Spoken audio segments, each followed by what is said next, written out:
Ici Radio Courtoisie, la radio libre du pays réel et de la francophonie. Vous écoutez le Libre Journal des historiens, dirigé par Philippe Conrad, assisté de Nicole, diffusé en direct mardi 6 octobre 2015 de 18h à 21h. Il est diffusé en différé mercredi 7 octobre 2015 dans la nuit, de 2h à 5h, dans la matinée de 7h30 à 10h30 et puis à la demande sur le site internet de Radio Courtoisie. Ce libre journal est réalisé par Franck.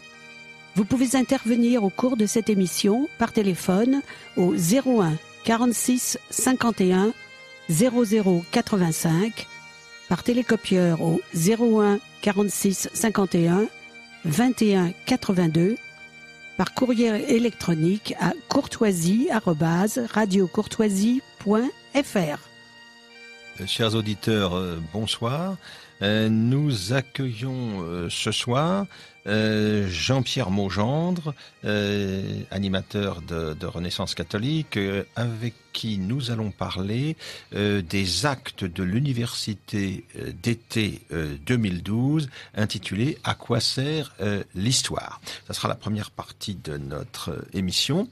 Et puis dans la deuxième partie, nous avons également avec nous Jean-Pierre Arignon, médiéviste, spécialiste de l'histoire byzantine, de l'histoire de la Russie médiévale, mais qui s'intéresse aussi à la Russie de manière beaucoup plus générale, et qui a préfacé l'ouvrage d'Alexandre Volkonsky, qui est un historien, qui a rédigé au cours des années 1920 Ukraine, la vérité historique. Et évidemment, c'est un travail pour nous extrêmement intéressant pour analyser, pour évaluer ce qu'est la situation actuelle en Ukraine et dans les relations entre Russes et Ukrainiens.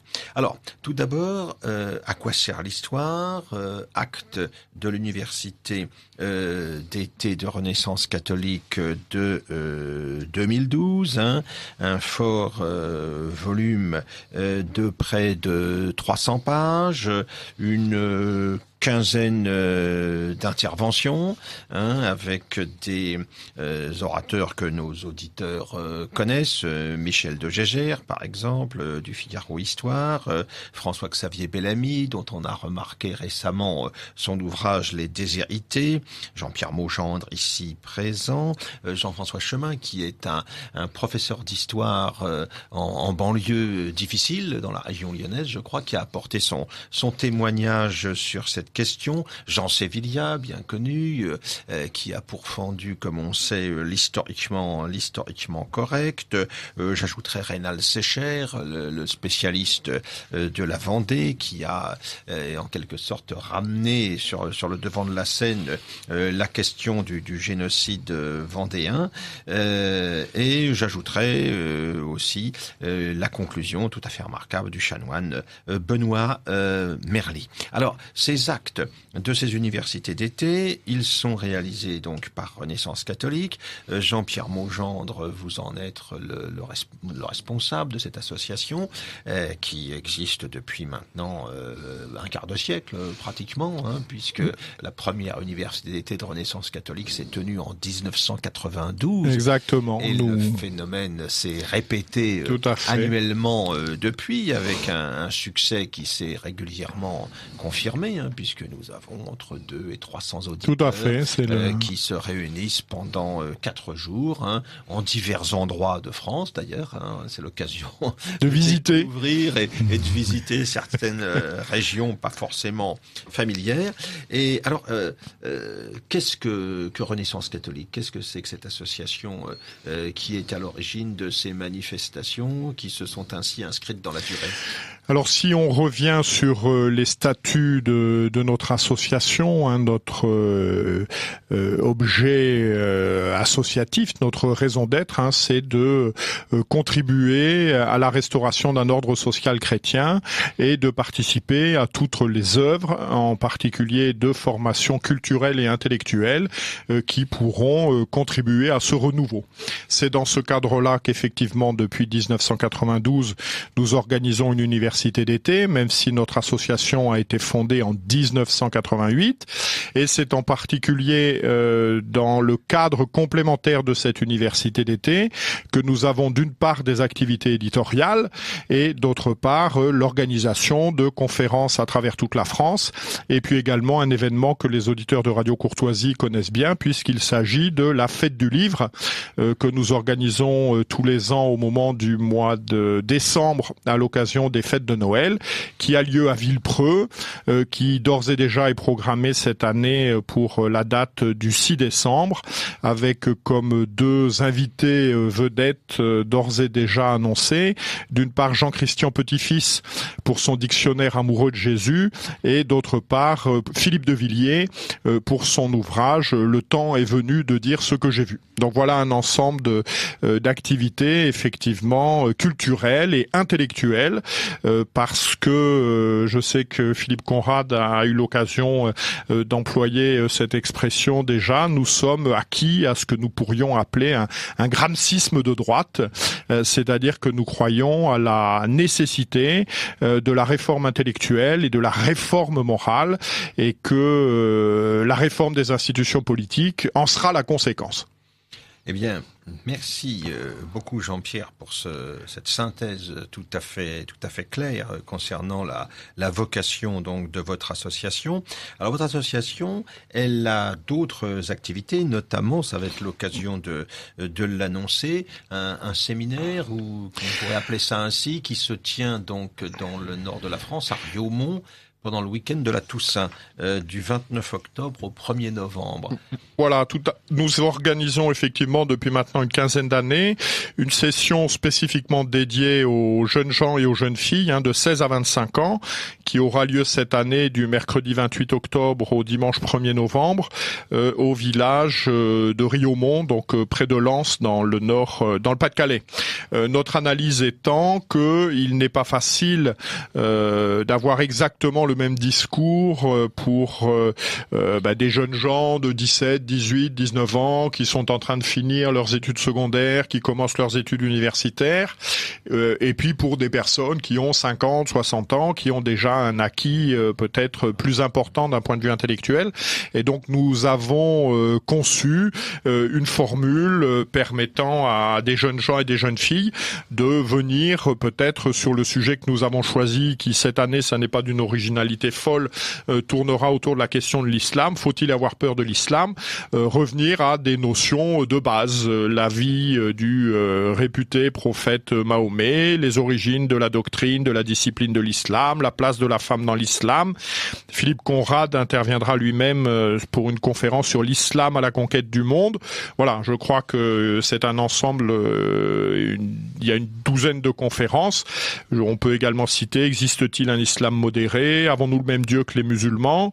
La situation de l'islam en France avec Joachim Velliokas. Voilà, le but, c'est un petit peu de faire une formule plus adaptée à un public plus jeune et a priori en reprenant plus les choses à la base. Et en fournissant une information qui manque de manière flagrante dans nos grands médias officiels sur cette question évidemment essentielle. Alors donc nous avons dit les dates, 29 octobre, 1er novembre. Tout à fait. Qui viennent. Comment s'inscrire? Alors, où doit-on on peut aller sur notre site renaissancecatholique.org. Là, vous trouvez les renseignements sur l'université d'été. Vous pouvez également vous adresser par téléphone. Nous avons une permanence téléphonique aux heures de bureau au 01 47 36 17 36. Quant à notre adresse postale, c'est Renaissance catholique, 13 avenue de la Paix, 92 130, ici les Moulineaux. Voilà, je crois que nous avons un site qui peut tenir les auditeurs au courant de notre actualité.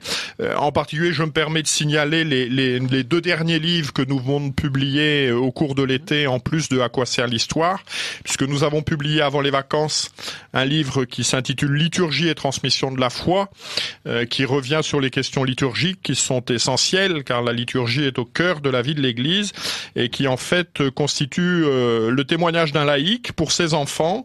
Il explique ce que la liturgie représente dans sa démarche de foi, et ce qu'il apporte de nouveau, me semble-t-il, c'est pour avoir beaucoup fréquenté les liturgies orientales, pour s'être déplacé en Égypte, en Irak, en Russie, etc., d'apporter un regard sur la liturgie dite grégorienne et sur la réforme liturgique, qui est un regard assez original. Nous sommes assez satisfaits que cet ouvrage ait reçu un accueil très favorable. Nous avons une quinzaine de lettres d'évêques à qui nous l'avons adressé, qui ont mis un mot poli, et puis nous avons également un mot plus que poli du pape émérite Benoît XVI, qui a accusé réception de cet ouvrage, qu'il a lu avec intérêt. Je crois que c'est un ouvrage important, qu'il est donc possible d'acquérir dans les librairies, normalement toutes les librairies, ou les librairies par correspondance, ou également sur notre site renaissancecatholique.org. Donc ça, c'était notre publication d'avant l'été. Et puis, au retour de l'été, nous venons d'éditer un ouvrage d'actualité qui s'intitule « Le synode sur la famille en 100 questions », qui est en fait la reprise d'un ouvrage qui a été composé par 3 évêques, Monseigneur Pagotto, qui est l'évêque de Parapaïba, Monseigneur Vassa, qui est l'évêque de Saint-José, et puis Monseigneur Schneider, que nos auditeurs connaissent, qui est l'évêque auxiliaire d'Astana au Kazakhstan. Et en fait, sur cette question, sur les questions qui sont posées sur le synode, autour de la famille, la formule retenue, c'est question-réponse. Voilà, vous avez une question en 4 lignes, vous avez la réponse en 25 lignes, ce qui nous semble-t-il est plus pédagogique que des ouvrages peut-être plus compieux, plus approfondis. Mais je crois que c'est un excellent outil de travail, en particulier pour les jeunes, pour les familles, pour y voir clair dans la situation difficile dans laquelle nous sommes actuellement. Didactique bien utile en cette période où on voit quelles sont les difficultés de la transmission. D'y voir clair de la transmission. Alors ces 2 ouvrages sont adressés à tous les évêques de France, et puis sont également adressés aux 3000 prêtres de moins de 65 ans. Voilà, notre association considère qu'il est de sa vocation de contribuer au rayonnement de l'enseignement de l'Église, doit permettre peut-être à un certain nombre de prêtres. C'est quelque chose qui est très frappant dans les discussions que j'ai avec certains prêtres, jeunes prêtres, qui disent mais je pense à une discussion que j'ai eue avant l'été, je suis en train de découvrir plein de choses dont on ne m'avait jamais parlé au séminaire.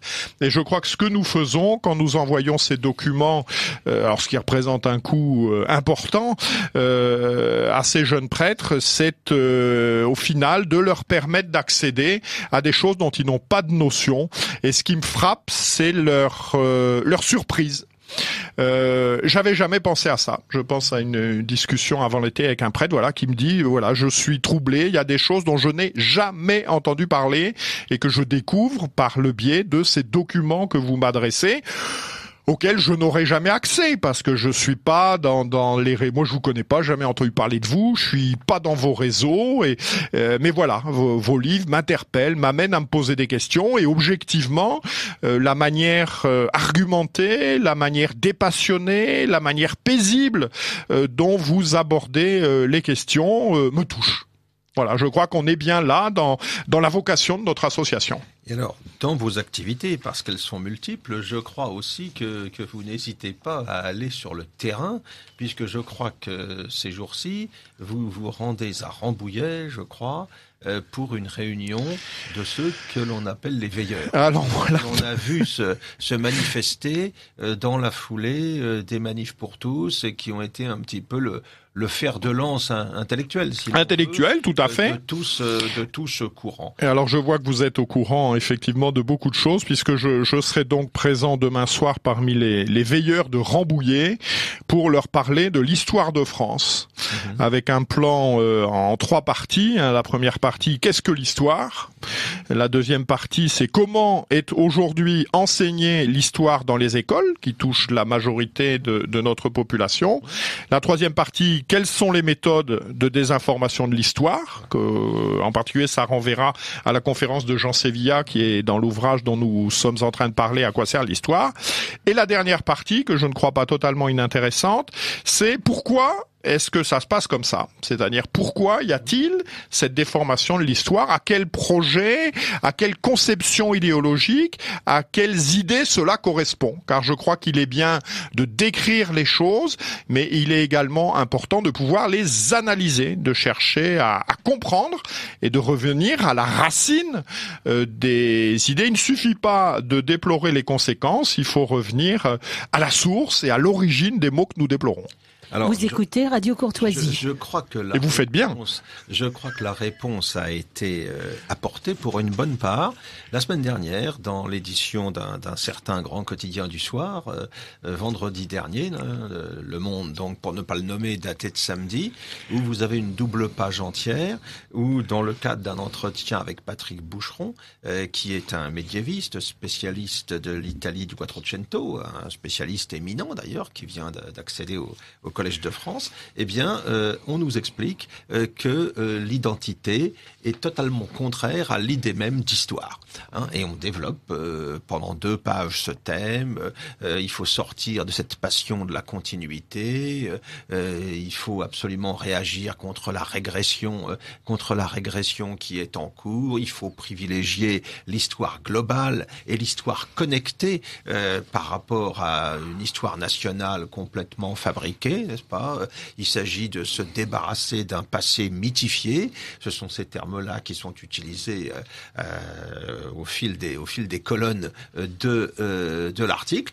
Je crois que les choses sont très claires. Hein. Nous avons en face de nous des gens qui ont pris le parti d'en finir avec une certaine histoire, on va dire traditionnelle, et en tout cas avec l'histoire nationale. Hein. On avait eu à une époque, vous vous souvenez, à l'époque du succès médiatique de la Nouvelle Histoire, quand l'histoire quantitative de l'école des Annales était passée dans le grand public cultivé, on avait eu cette réaction contre l'histoire bataille devenue insupportable, l'histoire événementielle qui ne rendait compte que de la surface des choses. Il fallait aller chercher dans les structures sociales, économiques, les clés pour expliquer le passé. On a vu rapidement quand même quelles étaient les limites de cette démarche, puisque depuis, on sait très bien que l'histoire militaire, la biographie ont repris toute leur place dans le débat historique. Là, on a une offensive un petit peu comparable, un petit peu différente, mais comparable, où on essaie de nous vendre une histoire planétaire qui va en quelque sorte être un des piliers de l'idéologie mondiale qu'il s'agit d'imposer aux citoyens du monde hors sol, aux citoyens nomades chers à Jacques Attali, tout cela correspond à un projet idéologique parfaitement clair. Les autres en face dénoncent, n'est-ce pas, le recours au paradigme national, à une grille d'évaluation, d'explication surannée, mais eux, ils veulent nous vendre quelque chose qui est justement prédéterminé, puis surtout qui a le principal défaut de ne pas coller avec les réalités.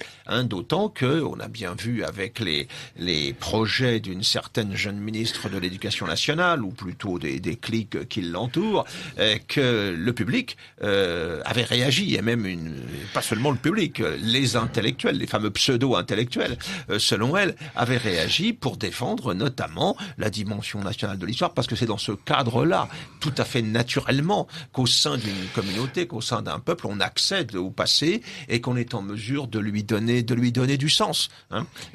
Donc nous avons là un combat tout à fait essentiel. Vous avez parlé tout à l'heure, Jean-Pierre, de gramscisme. Nous le savons bien. L'adversaire l'a formulé il y a très longtemps à travers Antonio Gramsci. Il faut d'abord prendre l'hégémonie culturelle, et puis une fois qu'on a fabriqué les zombies nécessaires, une fois qu'on a transformé, lessivé les neurones comme il faut, effectivement derrière on peut se lancer dans n'importe quel projet politique, fût-il totalement déconnecté des réalités.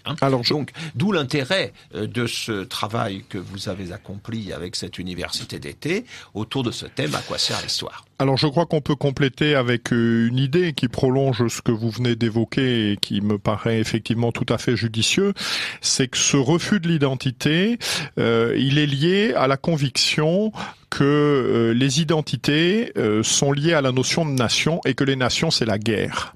Je crois qu'on est là sur en fait les conséquences d'un siècle d'histoire, puisque si on regarde le développement de ce courant de pensée, en fait il émerge après la guerre de 14. C'est-à-dire que la guerre de 14 a été une abominable boucherie. Certains ont pu parler de guerre civile européenne, mais c'est la fin de l'Europe. Ce sont des massacres dont nous n'avons pas idée aujourd'hui. Et chez un certain nombre d'intellectuels, la conviction se fait jour que ce conflit n'a été possible que parce que, en fait, se sont opposés ce que l'on appellerait aujourd'hui des nationalismes exacerbés. C'est-à-dire que chacun étant persuadé que la nation à laquelle il appartient avait vocation à gouverner dans un premier temps l'Europe et dans un second temps le monde, c'est que c'est dans l'exacerbation de ces passions nationalistes que se trouve l'origine de la guerre de 14. Ce qui va faire en particulier et on a de nombreux textes qui sont évoqués, en particulier par François-Xavier Bellamy dans le recueil dont nous parlons, qu'à partir de 1920, le syndicat national des instituteurs va battre en brèche ce qui était jusqu'ici conçu comme le récit national, comme le roman national, c'est-à-dire la volonté qui avait été mise en œuvre depuis la défaite de 1870, de bâtir une histoire de France, qui soit une histoire de la continuité, qui est en particulier bien résumée dans la formule célèbre de Marc Bloch, en disant que n'est pas vraiment français celui qui n'est pas ému et bouleversé à la fois par le sacre de Reims, le baptême de Clovis, et d'autre part par la fête de la Fédération en 1790. Donc il y a vraiment, et la formule de Marc Bloch le manifeste, cette volonté de concevoir l'histoire de France comme un tout, de la concevoir également comme un tout homogène, comme un tout ayant une identité propre. Et la guerre de 14 amène un certain nombre de gens à dire mais oui, mais l'origine de cette boucherie, c'est qu'au final chacun a cherché à défendre son identité. Et que donc le mal, d'une certaine manière, ce sont ces nations qui sont à l'origine de la guerre de 14, et ceci sera encore conforté après la Seconde Guerre mondiale avec ce slogan connu, les nations c'est la guerre. Et donc aujourd'hui, à partir du moment où pendant de nombreuses années, l'histoire avait été conçue comme un facteur identitaire, comme un facteur d'appropriation, comme un facteur d'identification, un passé. Il y a, depuis cette période, une volonté de détruire l'histoire en tant qu'elle est un instrument identitaire. Et pour cela, 3 formules ont été mises en œuvre. La première, c'est de ne plus centrer l'enseignement de l'histoire sur l'histoire de France, mais au contraire d'en faire une histoire universelle et donner plus de place. Par exemple, dans le document, les 43 dates que doivent connaître les élèves à la fin de 3e, on donne plus de place à l'Hégire 622, qui ne concerne en aucun cas l'histoire de France, par exemple qu'au baptême de Clovis, ou par exemple qu'au sacre de Charles VII. Donc, premier axe de destruction de cette mémoire, de cette identité historique, c'est noyer l'histoire de France dans l'histoire de l'humanité. Et puis également, il y a un deuxième axe qui est bien évidemment de faire honte aux représentants de cette histoire de tous les maux qu'ont pu engendrer et qu'ont pu mettre en œuvre leurs anciens. C'est pourquoi on ne peut qu'être frappé, quand on regarde les manuels d'histoire, qu'à chaque fois que l'Occident est en confrontation avec d'autres civilisations, à chaque fois l'Occident a le mauvais rôle. C'est en particulier manifeste dans 3 événements historiques que j'ai en tête. La présentation de la colonisation espagnole en Amérique latine, où en fait on décrit les hommes de Cortés et de Pizarro comme des sauvages qui détruisent une civilisation merveilleuse, sans se poser la question de savoir comment Cortés et Pizarro, l'un avec 150 hommes et l'autre peut-être avec 250 ou 300, ont réussi à mettre à bas des empires qui étaient en mesure de mettre en face d'eux des armées de dizaines de millions d'hommes. Eh ben, la réponse, elle est que en face, c'était un abominable système totalitaire contre lequel, dès qu'ils en ont eu l'occasion, se sont réveillées les populations qui étaient assujetties. Donc je crois, deuxième axe de cette destruction de la tradition historique, c'est cela, c'est cet appel à la repentance permanente. Et puis le troisième axe, on le voit bien aussi, c'est la destruction de la chronologie. C'est-à-dire que pour se sentir l'héritier d'une transmission, pour se sentir l'héritier d'une histoire, encore faut-elle qu'elle ait un sens, encore faut-elle que les événements s'enchaînent avec une certaine logique, une certaine continuité. Et aujourd'hui, on assiste à un enseignement de l'histoire qui est complètement déstructuré, dont l'objectif est de faire en sorte que l'élève plus ou moins studieux ne se sente l'héritier de rien, et que le peu dont il se sente héritier, il soit incité à en faire repentance. Alors, voilà l'esprit général qui a guidé les travaux de cette université d'été. Vous l'avez évoqué, François-Xavier Bellamy s'interroge sur la vie et la mort du roman national. Alors, je porterai une petite touche d'optimisme dans cette affaire, car si notre école publique, institutionnelle, ou ce qu'il en reste, effectivement, a une responsabilité considérable dans cette déconfiture actuelle, dans cette déconstruction actuelle, qui est avouée d'ailleurs et parfaitement revendiquée, on constate que la résistance est là. C'est-à-dire que pour beaucoup de Français, il y a un intérêt qui se maintient et qui est même renouvelé pour l'histoire. On le constate à partir de nombreuses observations. On a vu par exemple l'intérêt tout à fait inattendu qui est porté au centenaire de la guerre de 1914, et c'est un phénomène qui vient de loin, qui date pratiquement d'une vingtaine d'années, alors qu'on pouvait penser que tout cela allait progressivement se dissiper, comme on avait oublié bien sûr la guerre de 70, les générations passant, tout cela disparaîtrait des mémoires, puis de l'imaginaire collectif. Eh bien pas du tout, il y a un retour en force spectaculaire, et même bien au-delà.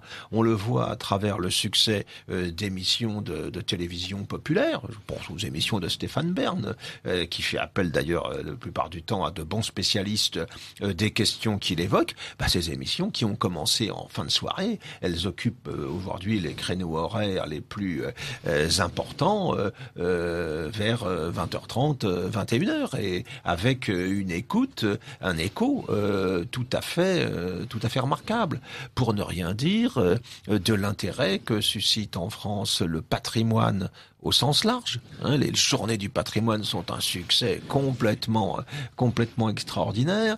On peut considérer aussi que dans le domaine éditorial, l'un des sujets qui continue à fonctionner, à séduire des lecteurs, pour une bonne part, c'est l'histoire. Là où des domaines qui avaient occupé une place éminente sur le marché il y a quelques dizaines d'années, je pense à la psychanalyse, à la sociologie, etc. Tout ça, c'est maintenant terminé. Et quand on constate aussi quelles sont les idées, les argumentaires développés par certains essayistes en vue aujourd'hui, je pense à quelqu'un comme Éric Zemmour par exemple, mais on peut penser à Philippe de Villiers aussi, l'histoire tient une place évidemment considérable dans leurs réflexions et dans les messages qu'ils adressent à nos contemporains avec le succès que l'on sait. Il y a quand même aussi, on peut prendre un autre exemple que vous connaissez bien, Jean-Pierre, c'est le succès tout à fait surprenant de l'entreprise de Philippe de Villiers au Puy du Fou. Qui aurait parié sur une affaire comme cela, avec donc les résultats que l'on sait, c'est-à-dire davantage de visiteurs sans aucune subvention évidemment, davantage de visiteurs que le Festival d'Avignon ou que Disneyland. 2 millions de visiteurs par an. Voilà, et avec un modèle qui peut fonctionner à l'étranger, puisqu'on sait que le président russe Vladimir Poutine a rencontré Philippe de Villiers et que celui-ci va sans doute mettre en œuvre deux projets de ce type en Russie. Donc ça veut dire que il y a une demande sociale d'histoire, il y a un besoin d'histoire, ce qui m'apparaît comme un signe très encourageant. Alors ce que l'on peut regretter, c'est que tout ça évidemment est très éclaté. Les gens s'intéressent à telle ou telle période, à tel ou tel aspect. La colonne vertébrale générale qui était fournie par l'enseignement classique de l'histoire, notamment dans l'enseignement secondaire tel que nous avons pu le connaître il y a quelques dizaines d'années, et en tout cela, dans une très large mesure, disparu corps et bien. Là, il y a un... Alors, autre élément plus anecdotique, mais parce que vous y avez vous-même contribué, c'est sûr que le manuel d'histoire de France que nous avons publié il y a 4 ans maintenant, bon, je regardais un petit peu où on en était tout à l'heure. Voilà, on approche des 10 000 exemplaires diffusés dans nos réseaux, puisque nous n'avons pas accès aux grands médias, télévision, ce qui manifeste bien un centre d'intérêt. Aujourd'hui, peu d'ouvrages atteignent une diffusion de 10 000 exemplaires. Donc ça manifeste bien un besoin. Ce besoin étant, je crois, lié à la mondialisation. C'est-à-dire que les gens s'interrogent sur ce qu'ils sont, sur les raisons d'être de leur pratique, de leur manière de vivre. Et cela d'autant plus qu'ils sont interpellés par des modes d'organisation de la société, par des pratiques, par des coutumes qui sont différentes des leurs. Quand dans le village dans lequel vous habitez, tout le monde fonctionne pareil, tout le monde est sur les mêmes valeurs, vous vous posez pas beaucoup de questions pour savoir d'où vous venez, pourquoi ci, pourquoi ça. Quand là où vous habitez, vous êtes confronté à des modes de fonctionnement radicalement différents, vous cherchez la justification et la raison d'être de votre fonctionnement propre, ce qui est humainement tout à fait compréhensible et psychologiquement tout à fait légitime. Vous écoutez Radio Courtoisie et en ce moment, Jean-Pierre Maugendre nous parle à propos de Renaissance catholique, de la perte de l'idée de l'histoire dans l'enseignement et ailleurs en France. Alors nous avons 2 messages. Une question d'auditeur. Alors c'est un auditeur qui nous dit « Superbe démonstration quant à notre histoire et quant à l'idéologie régnante aujourd'hui. Mais à ceux qui nous expliquent que la nation doit être détruite car elle est génératrice de guerre, il nous est possible maintenant de leur opposer que l'islam personnifié par Daesh, c'est bien la guerre et elle se moque bien des nations et des frontières. » Et d'une auditrice, à propos de date, demain c'est les Pentes. Voilà, la bataille de l'Épante donc en 1571. 7 octobre 1571. 7 octobre, tout à fait, l'ancien officier de marine. Notre-Dame du Rosaire, très bien. N'a pas oublié la date précise. Victoire remportée sur la flotte ottomane par Don Juan d'Autriche et par la Ligue qui réunissait l'Espagne, Venise et les États italiens. La France brillant par son absence. Et oui, bien sûr. C'est la fresque qui est au palais de Barcelone. Sur les 4 murs. Barcelone, où l'on peut voir aussi la galère réale de Don Juan d'Autriche, qui est conservée au musée de la Marine de Barcelone. Oui, c'est un moment évidemment essentiel dans l'histoire de l'Europe. Il faut rappeler que c'est un moment qui vient 6 ans après l'admirable résistance de Malte aux assauts ottomans. Et ce passé-là, je crois qu'il est important de le rappeler. Les Hongrois s'en souviennent, parce que eux, en Europe centrale, ils ont été confrontés directement au problème de l'invasion et de l'occupation ottomane pendant près d'un siècle et demi. Et si l'on en croit les discours qui sont tenus actuellement par monsieur Erdogan, du côté turc, on voit tout cela comme porteur d'une certaine actualité. On ne considère pas que ça appartient à un passé tout à fait révolu. Ce qui nous laisse rêveurs d'ailleurs quant au projet que l'on a connu naguère d'entrée de la Turquie dans l'Union européenne.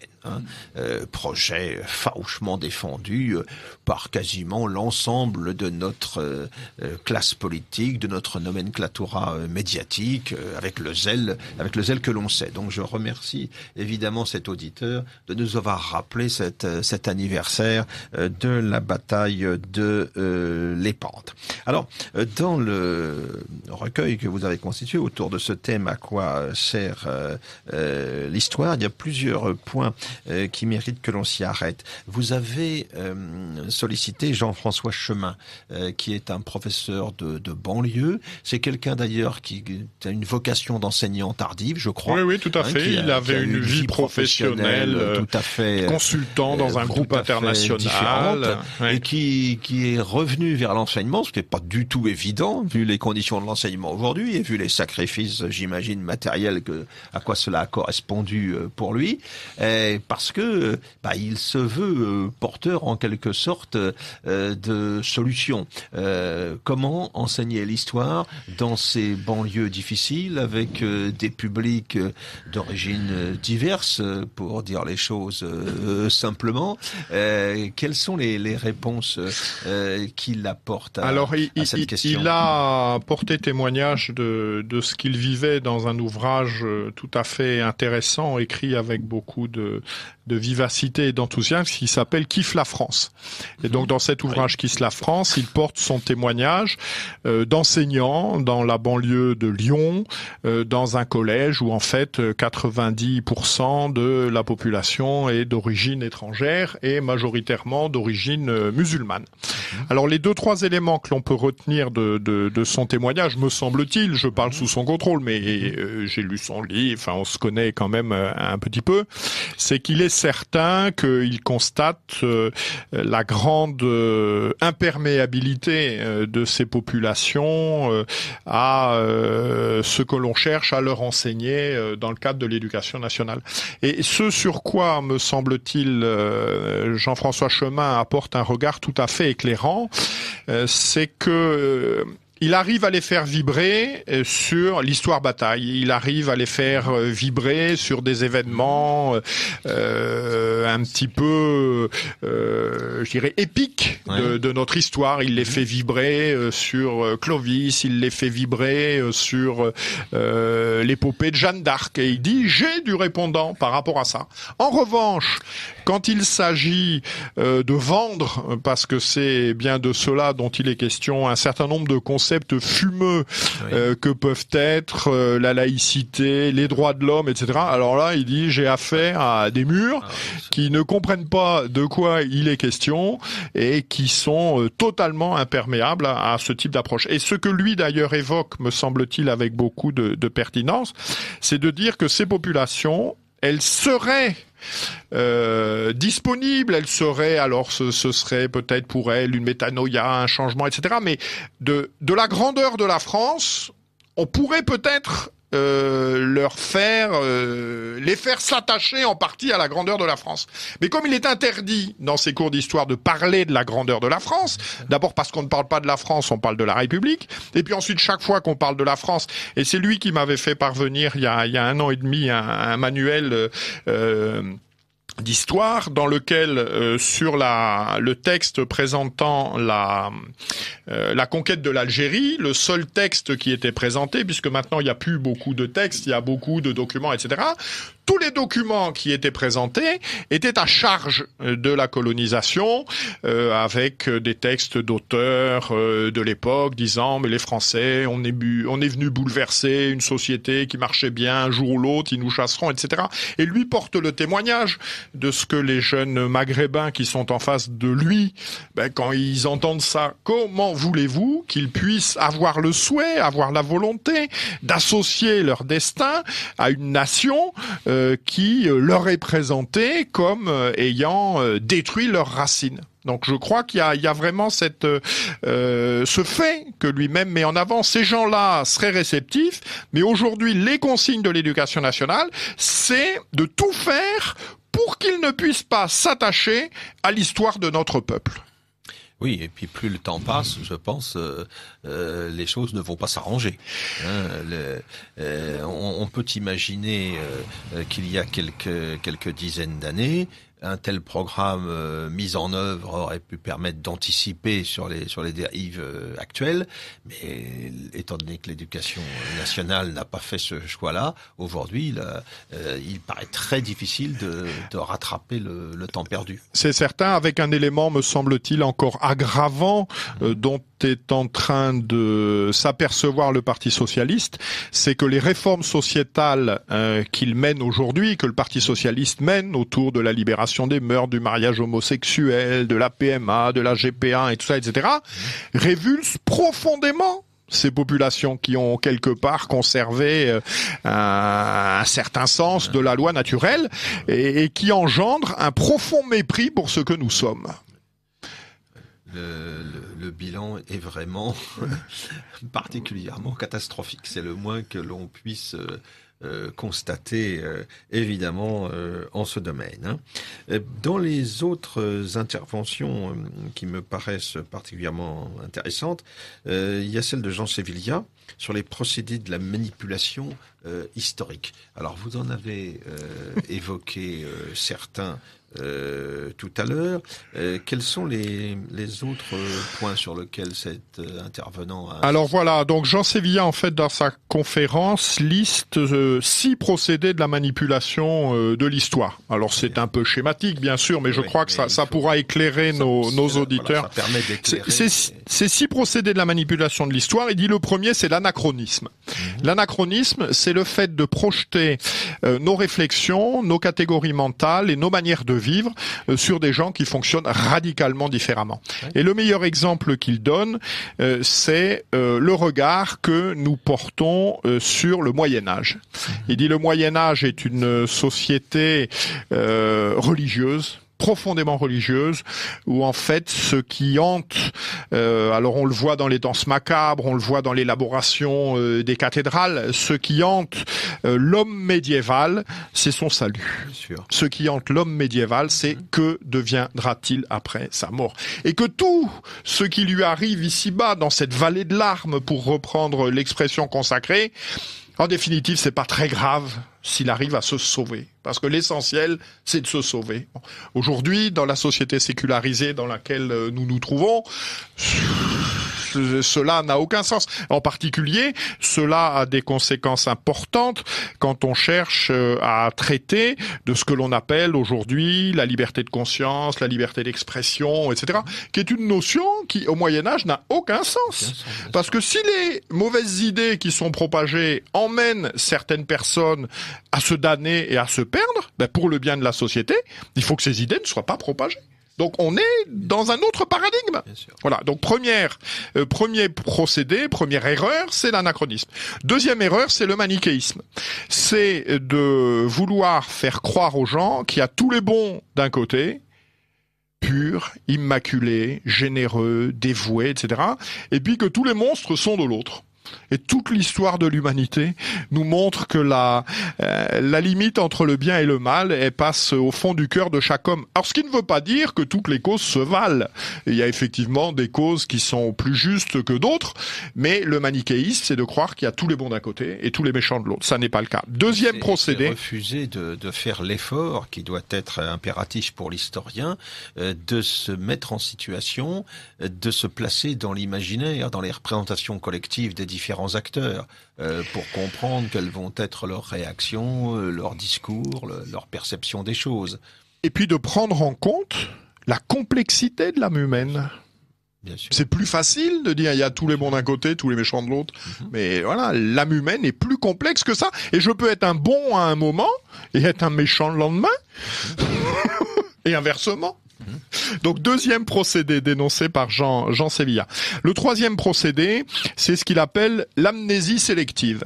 C'est-à-dire qu'un certain nombre de faits sont occultés. Un exemple que l'on en a, c'est une autre conférence dans ces actes, c'est l'amnésie qui intervient sur les guerres de Vendée. C'est-à-dire que c'est quand même un événement en nombre de morts tout à fait important. Idéologiquement aussi, c'est un événement majeur, puisque jusqu'ici on tuait les gens pour ce qu'ils faisaient. À partir de ce moment, on commence à les tuer pour ce qu'ils sont, en voyant qu'on ne peut pas se racheter de ce que l'on est. Donc là, il y a vraiment une mutation idéologique qui est une mutation importante. Bon, amnésie sélective dans les manuels d'histoire que j'ai pu consulter. Voilà, je me rappelle d'un. Il doit y avoir 5 ou 6 chapitres consacrés à la Révolution, et puis dans un petit coin de la taille d'un timbre-poste où j'avais une photo de la Roche-Jacquelin. Et puis point final, dans les développements, dans les documents, vous avez rien sur le sujet. Donc une amnésie sélective qui fait qu'on oublie certains faits. Et puis également, c'est un petit peu lié à ce phénomène, le mensonge par omission. L'exemple dans son livre, sa conférence, Jean Sévilla donne 2 exemples. Le pacte Molotov-Ribbentrop, donc qui libérant Hitler de la menace qui existait sur sa frontière est va lui permettre de masser ses troupes à l'ouest et après l'invasion de la Pologne, d'engager la guerre avec la France. Il dit ça, c'est un événement qui est oublié, dont on ne dit pas que ça n'a pas existé, mais on n'en parle pas, on l'oublie. On a un autre exemple à peu près contemporain avec les massacres de Katyn. Exactement. Qui vont être en plus attribués, qui sont attribués aux Allemands. Aux Allemands au moment du procès de Nuremberg. On pouvait rapprocher pas mal de choses, mais enfin, la barque était déjà assez chargée et les soviétiques ont reconnu d'ailleurs ensuite, après la fin du communisme, ce qu'il en était réellement, même dès l'époque de Gorbatchev même, que c'était... et deuxième exemple que nous donne Jean Sévilla de ce mensonge par omission, c'est qu'il est rarement rappelé que les 2 grands partis collaborationnistes qui étaient le PPF de Jacques Doriot et le Rassemblement national populaire de Marcel Déat étaient dirigés l'un par un ancien communiste et l'autre par un ancien socialiste. Alors que quand on parle de la collaboration, dans l'esprit du grand public, c'est la droite, etc. Les partis collaborationnistes sont des partis de gauche. C'est quelque chose qui peut-être l'un des thèmes où l'occultation a été la plus lourde. Là, je renvoie aux travaux du regretté Jean-Claude Vallat. Il y avait toute une série d'ouvrages concernant justement l'extrême droite dans la résistance d'un côté, mais le général de Bénouville, voilà, bien par sûr, exemple, bien sûr. Et l'extrême gauche dans la collaboration, bien sûr, où elle a joué un rôle déterminant, ce qui s'explique d'ailleurs tout à fait, parce qu'une extrême gauche qui venait du pacifisme de l'entre-deux-guerres, c'est tous ces socialistes pacifistes, ils se sont retrouvés sensibles à l'idée de cette nouvelle Europe qu'a vendue la propagande hitlérienne. C'est pas en soi tellement surprenant, mais après la guerre, évidemment, les gens de gauche ont tout fait pour étouffer en quelque sorte cette réalité, cette page d'histoire qui correspondait pas au schéma habituel, bien sûr. Oui, puis il y a des choses sur cette période-là aussi sur lesquelles on peut s'arrêter. C'est ce que j'appelais la lecture paxtonienne de Vichy. Et après 1945, l'épuration, etc., dès les années 50, on avait une lecture beaucoup plus équilibrée et beaucoup plus impartiale de la période, notamment avec l'histoire de Vichy de Robert Harron. Or, dans les années 70, on va voir Robert Paxton, relayé par toute la presse gauchiste de l'époque, avancer une lecture de Vichy qui, à l'évidence, est complètement incomplète et qui ne peut pas du tout être satisfaisante, sans tenir aucun compte de ce que pouvaient être les arrière-pensées, les calculs au sein d'un pays et au sein d'un pays vaincu. Or, ça va s'imposer comme la doxa ensuite et pour longtemps, et ça va contribuer à une culpabilisation de tous ceux qui souhaiteraient rendre compte de cette histoire d'une manière plus équilibrée. Alors, cela dit, ça trouve ses limites aussi. C'est aussi un point rassurant. On voit par exemple dans les derniers travaux, je pense par exemple ceux de Michel Cointet, une historienne comme celle-là, ou même Henri Rousseau est largement revenu sur toute cette lecture manichéenne justement exclusive de la période. Alors comme Philippe Conrad est trop modeste, il ne vous dira pas, donc je vais le dire moi, que c'est l'objet de sa conférence dans cet ouvrage. Donc à quoi sert l'histoire? Philippe Conrad est intervenu sur Histoire et mémoire, les mythes fondateurs de la République de l'après-guerre. Et il est en particulier revenu sur toute cette histoire un petit peu biaisée de la Seconde Guerre mondiale, qui donne les clés de lecture de la politique telle que nous la vivons depuis la fin de la Seconde Guerre mondiale. Donc je crois que c'est une conférence importante. Et avec un point intéressant, c'est que chez nous, c'est quelque chose qui dure, voire qui s'aggrave au niveau du discours officiel ou du discours de la nomenclatura médiatique, alors que dans d'autres pays, les choses ont été digérées et aujourd'hui, on peut aborder de manière beaucoup plus sereine la période en question. Je pense à l'Italie. Renzo De Felice est passé par là et en Italie, on a complètement digéré la séquence fasciste, le Ventennio Nero. On en a une lecture qui se veut aujourd'hui impartiale, équilibrée. Dans une certaine mesure, le phénomène s'est produit aussi en Espagne juste après la mort de Franco, dans la dizaine d'années qui a suivi. Je renvoie au travail d'Arnaud Imatz, La guerre d'Espagne revisitée, où on a mis les choses sur la table et puis on a vu ce qu'il en était réellement. Puis on a découvert des choses qui correspondaient pas forcément aux idées reçues jusque-là dominantes. Chez nous, l'affaire est beaucoup plus difficile à mettre en œuvre. Avec, me semble-t-il, ça a été évoqué en particulier dans la conférence de Martin Pelletier également, le fait qu'il y a deux histoires d'une certaine manière. Il y a l'histoire des universitaires qui travaillent les documents, qui sont des hommes qui, pour un grand nombre d'entre eux, sont honnêtes, ont leur dada, ont peut-être leurs a priori idéologiques, mais enfin qui travaillent sur des documents qui sont sérieux. Mais le grand public n'a pas accès à cette histoire-là, lui. Le grand public, il a accès à ce que l'on appelle une histoire vulgarisée.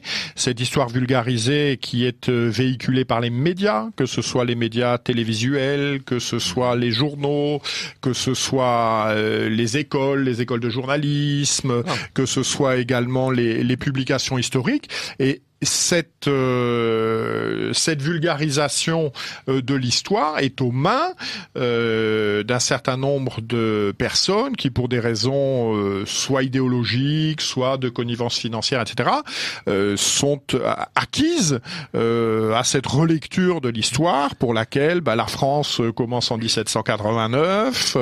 Voilà, je crois qu'il y a la difficulté à laquelle nous sommes confrontés, me semble-t-il, c'est que les travaux de qualité qui remettent d'une certaine manière l'histoire à l'endroit puissent être rendus accessibles au grand public. Et je crois que dans ce cadre-là, le travail effectué en particulier par Jean Sévilla a été un travail considérable, puisque lui-même n'est pas universitaire, il travaille d'une certaine manière, mais c'est pas une critique, c'est vrai, sur des travaux, des recherches de fond qu'ont fait les autres, mais il a vraiment eu cette capacité, ce talent de mettre ça à la portée de tout le monde. Et ce qui compte, nous l'évoquions tout à l'heure dans les raisons pour lesquelles l'histoire était décriée, c'est que cette réappropriation de notre identité atteigne tout un chacun. Que ce ne soit pas uniquement... on est parfois frappé de voir la pertinence de certains colloques universitaires où tout est vraiment... non pas correspond à nos idées. Je crois qu'il faut se battre sur le fait que nous n'avons pas d'idées, nous cherchons à être fidèles à la réalité. Ces colloques universitaires qui nous paraissent liés à la réalité, combien bien souvent ils sont en contradiction avec l'histoire vulgarisée. Il y a un passage de l'un à l'autre qui est, me semble-t-il, un axe de travail. Alors, je crois que c'est Vous écoutez Radio Courtoisie. C'est un axe de travail sur lequel on a quand même avancé ces dernières années. Vous faites allusion là à Jean Sévilla et à son travail sur l'historiquement correct, qui a été d'une utilité tout à fait considérable. Avant lui, un autre journaliste a fait lui aussi un travail considérable, c'est Henri Amouroux. sur la période, sur cette période, oui, dont nous parlions, les 10 volumes de la vie des Français sous l'occupation, ça a été vraiment un révélateur, je crois, pour beaucoup. Puis le succès, en plus commercial, a été au rendez-vous. C'est ça qui est quand même tout à fait intéressant et tout à fait encourageant.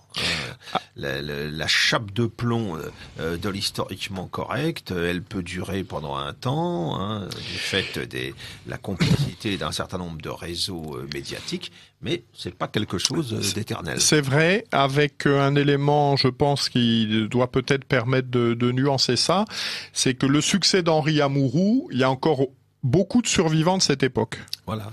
C'est-à-dire que les gens disent, ben voilà, je l'ai lu, et c'est ça que j'ai vécu. C'est ça que j'ai vécu quand j'étais gamin, quand j'avais 15 ans, quand j'avais 20 ans, etc. Supposons que Henri Amouroux n'ait pas pu publier à ce moment-là. Je pense qu'il y aurait peut-être une part de notre mémoire qu'il aurait été plus difficile de retransmettre. Sans doute, certainement, oui. Certainement. Alors, ce colloque, il a donné aussi la parole à quelqu'un que nous connaissons bien, qui est Reynald Secher. Le thème de son intervention, c'est la Vendée du génocide au mémoricide. Alors, que veut-il Reynald Secher, dans cette conférence, bon, le génocide, bon, c'est un sujet qui est connu. La volonté, il faut sans cesse y revenir. Les colonnes infernales en Vendée interviennent après le désastre de Savenay, c'est-à-dire que la Vendée n'est plus un danger pour la République et la situation a été rétablie aux frontières. C'est-à-dire que toute l'argumentation des Sauboul, des Mathiez et compagnie, en disant la République prise à la gorge a dû se défendre, c'est vrai, avec un peu de brutalité, mais elle ne pouvait pas faire autrement, ne résiste pas à l'analyse des faits et surtout, je reviens sur ce que je disais tout à l'heure, à l'enchaînement chronologique des événements. Voilà, donc le génocide, c'est une réalité, on en est bien d'accord. Mais ce qu'apporte un petit peu d'original Reynald Secher, il dit que ce génocide, c'est doublé d'un mémoricide. C'est-à-dire que non seulement, effectivement, la Vendée a été victime d'un génocide, mais en plus, tout a été fait pour faire en sorte que ne puisse pas être transmise la mémoire de ces horreurs.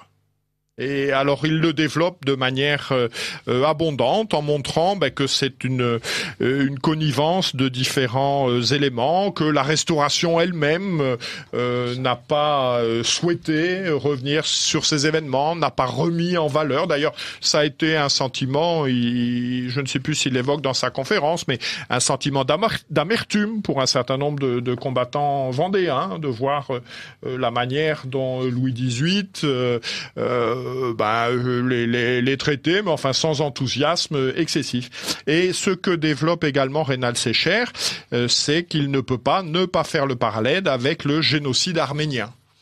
Alors c'est l'expression célèbre que l'on connaît, qui est attribuée à Hitler, je ne sais pas, mais il était interrogé dans je ne sais plus quel cadre sur les massacres des Juifs, etc. Et lui répondant, mais qui se rappelle du massacre des Arméniens ?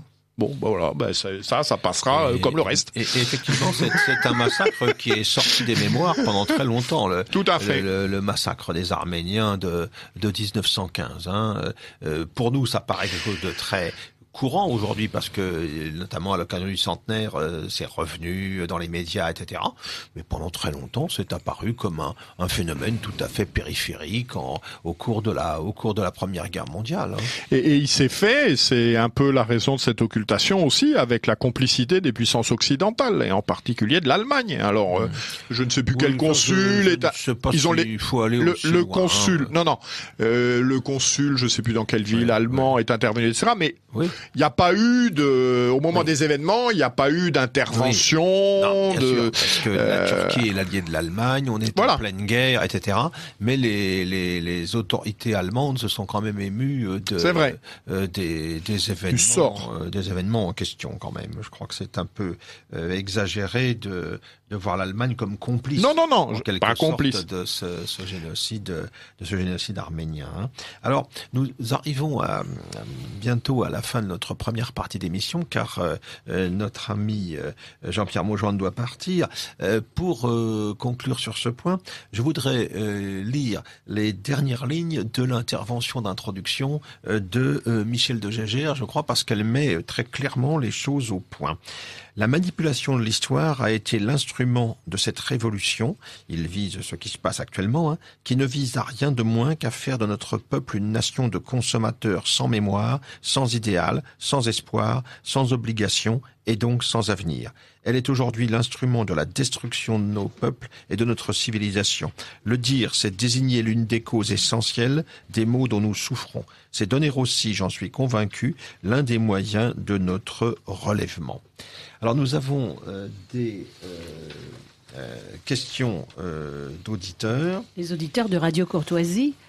Et nous venions d'entendre Jean-Pierre Maujoindre de Renaissance catholique à propos de la sortie de À quoi sert l'histoire, qui est le compte-rendu de ce colloque qui a eu lieu l'an dernier, enfin cet été, non. En 2012. En 2012. Voilà, suite cet été, on n'en est pas là. Non, Et c'est édité aux éditions Contretemps. Tout à fait. À quoi sert l'histoire ? Alors, un auditeur, est-ce que le postulat de départ défendu par les cosmopolites, à savoir les nations, c'est la guerre, est-ce totalement faux ? Alors non, c'est pas totalement faux. Bien sûr que les États nationaux ont été des acteurs des conflits, mais la nation n'est pas a priori forcément belligène. C'est l'histoire, ce sont les conditions du moment, les circonstances qui déterminent des conflits. On ne peut pas imputer à la nation, à l'idée nationale, à la forme politique de l'État-nation tel qu'il s'est constitué à l'époque moderne et contemporaine, cette tare fondamentale d'être naturellement belliciste ou belligène. Alors ce sont les actes sur lesquels nous travaillons aujourd'hui, dont j'espère qu'ils sortiront au mois de décembre, c'était notre université de 2007, dont le titre était « Le nationalisme est-il un péché ?» Voilà, donc cet auditeur aura 350 pages pour répondre à sa question. Je crois que la belle définition qu'on peut donner de la nation, c'est de dire que c'est une famille de familles. Voilà, la nation, c'est une famille de familles, et donc la famille, elle n'est pas belligène. Mais la famille, toutes les familles sont différentes les unes des autres. Toutes les nations sont différentes les unes des autres.